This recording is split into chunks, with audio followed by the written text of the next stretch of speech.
Why would anybody want to be a nurse anymore? I'm not trying to be dramatic. I mean, I need everybody to look at this objectively, okay, and share it with the non-healthcare people out there so they get it. Because we all know the nursing shortage is fake. There's more than enough nurses to fill every single vacancy, but they're not at the bedside. Why is that?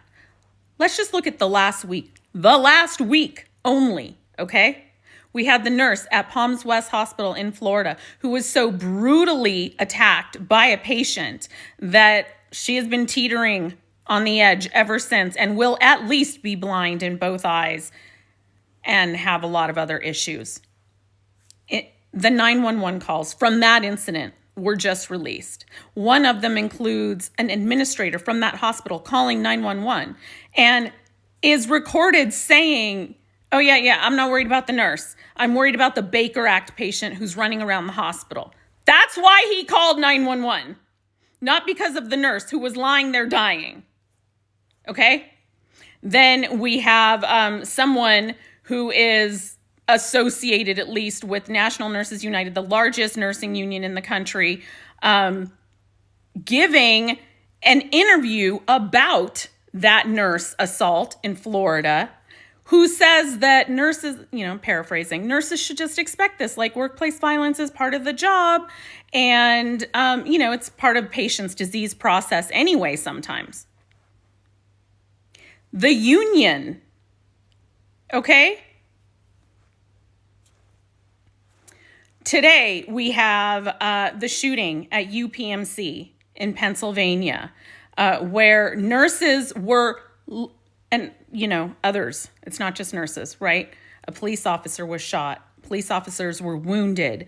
A housekeeper was wounded. A doctor was shot. But, I focus on nurses, okay? This is a nursing page. The nurses, this man left the hospital, came back with zip ties and a gun, freely brought him in because there's no metal detectors. But you got a waterfall, don't you? In your lobby, you got a waterfall. So you can afford that. Zip-tied nurses, held them hostage, pointed guns at their heads. This is all in less than a week. And there were, 6 other incidents of violence against nurses this week, just this week. Go back and watch my previous videos. I have playlists on TikTok about all the violence against healthcare workers.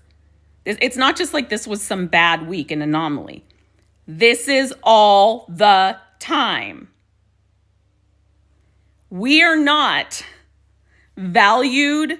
We are seen as disposable, replaceable. In fact, every nurse has a story of being told you're replaceable. We're literally told that from management. We are deemed so worthless.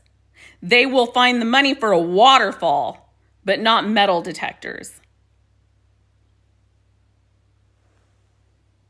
Something has to change. We have to do something. You have got to get involved. Do something. Stop talking about it just because it's the hot topic du jour today, and actually start getting involved.